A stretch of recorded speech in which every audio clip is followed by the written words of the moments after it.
Hello, umagang kay ganda at welcome pong muli sa vlog ng inyong lingkod. At ayan, gawin po natin ang monitoring. Ayan.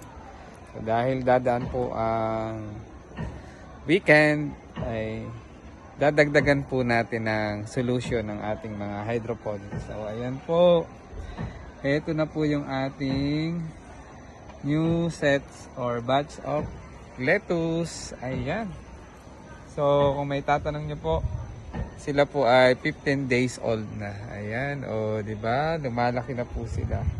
So, monitor din po natin. Ayan, may nakikita akong may tumutusok at sumisira ng dahon. Ayan, yun po ang kagandahan ng nagmo-monitor tayo. Ayan. Naaagapan natin yung maaring problema sa ating mga pananim. Ayan, so dahil dadaan nga po ang Sabado at Linggo, ayan, ating dagdagan po ng solusyon. Yung sapat na ng Sabado, Linggo, then Monday po ulit. Pag may pasok na pong muli ang inyong lingkod, ang Maestro Panaderong Gala. Ayan. So bali 10 growing boxes po yan ng mga, ayan, all mite lettuce. Ayan po ay in-order ko sa online. Ayan. Tingnan natin kung ano po ang magiging result niyan after 45 days. Ayan. So monitoring po tayo. Ayan, chine-check po natin isa-isa kung ayan, meron bang, ayan, may nakikita akong yun, o ito, insekto. Dumapo at may nakita po ako na may bawas ang dahon. Kaya, ayan, huli ka balbon. Ayan, so tatanggalin po natin yung mga grasshopper. Ayan. Ayan, oops. So, kagandahan po ng ating pagmomonitor ay nakikita natin ano man yung mga problema doon sa ating mga halaman. Or, ito po, dagdagan na po natin ng solution. So, after ko pong ma-check, doon sa isang grupo doon, ang parang may maliliit na uod na nakita ko po sa dahon ay medyo nabubutas-butas. So, tinanggal po natin. Ayan. Ayan, ito po yun. O, tinanggal ko po yan. Tinanggal ko na mismo po yung dahon. Kasi, nandun po yung maliit na uod naman. Hindi natin masyado makikita yan ang ating dahil maliit pa. Ayan. Doon naman po sa kabilang batch na to, merong dumapo na grasshopper. Nakita ko, naabutan na. Huli ka balbo, nahuli po. Naabutan natin. So, nahuli ko rin po yung grasshopper. Ayan. So, ano pa ang hinihintay natin? Magtimpla na po tayong muli. Ayan. Tatagay na tayo. Tatagay. Ayan po. So, ganun lang pong muli. Paulit-ulit lang po ang ating ginagawa. Ayan. Magtitimpla po tayo ng Snap A and Snap B. Ayan. So, 10 liters of water. Gawin na natin para makapag-dagdag na po tayo ng solution. So, ayan po. Kung nakaraan po ay part 3, ito ay part 4. Monitoring na po tayo. Monitoring din. Update tayo mga 1 week na ay 1 week more. Malalaki na po yan. Ayan. Ayan po, isang tagay. Oh. Tagay. Hayaan po nating mahalo ng tubig yung Snap A. Mauubos na, oh. Shout out sa ating mga stakeholders. Ayan, ng NUPA program ng Calabarzon, RFO. Sa mga intervention na pinagkakaloob. Ayan. Ganyan din sa ating partner mula sa DA Calamba City. Ayan. Sa mga namumuno. Ayan. Maraming salamat po sa intervention. Ayan. Thank you for watching. Ayan. Tuloy lang po natin yung ating ginagawa araw-araw dito. Ayan. So, ayan po. Ayan po nating tumutulo yung gripo para nahahalo niya yung solution. Ayan, so naabot na po niya yung 10 liters. Kaya, eto, buhatin muna yan. Bubuhatin po natin.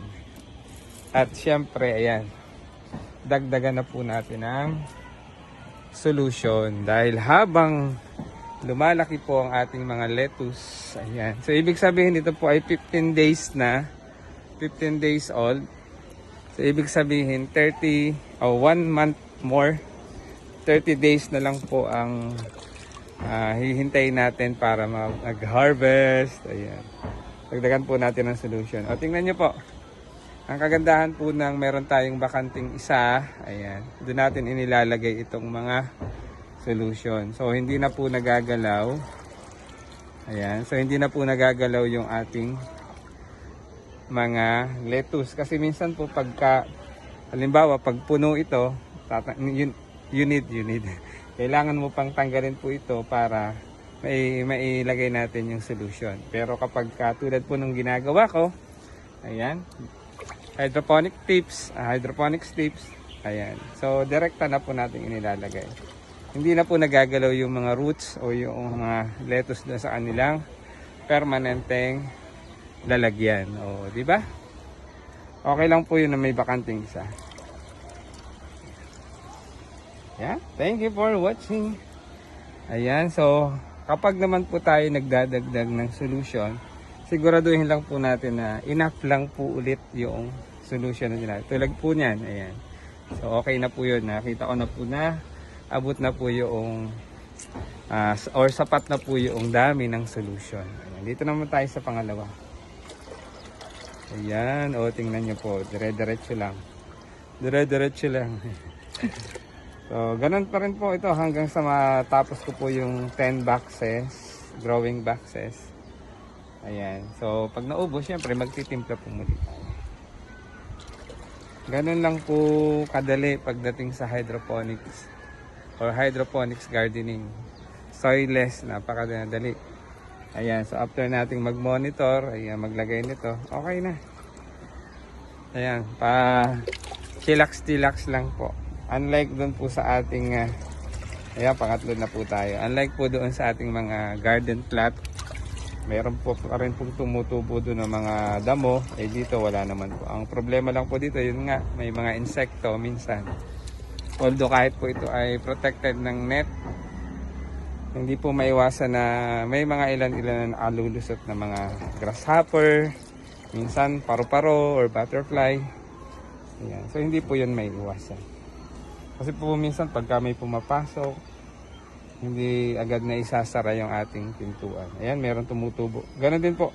Pag meron pong mga tumutubo na hindi naman lettuce o damo, tanggalin po natin. Isa pang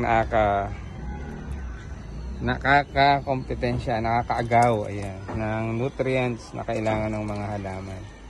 O, di ba? Sana po ay nag-enjoy kayo dyan at sana po ay meron kayong natututunan. Ayan. Kahit sa bahay lang po yung ganitong hydroponics gardening system ng pagtatanim ay kayang-kaya, yung DIY lang po. So last time po ay pinakita ko yun sa mga 1.5 liters of Coke, Sprite, Royal, pwede pong gamitin yun. Pero dahil nga po may mga interventions na ipinoprovide ang ating DA, ang ating government, hindi ko na kailangan gumawa ng DIY dahil ang dami po niyan. O, hanggang doon. Ayan, hanggang doon po yan. O, ayan, maglilinis pa tayo ng growing boxes na yon. Ayan po, ayan pa. Ayan po. So, hindi na po ako gumagawa nun. Dati po nung nagsimula tayo, ayan, ginagawa ko po yung DIY na yan. Nagpapadala ako sa mga estudyante ko ng magpapa-project ako ng 1.5. Then gagawin ko pong DIY hydroponics yan. Ayan, so enough na po yung tubig.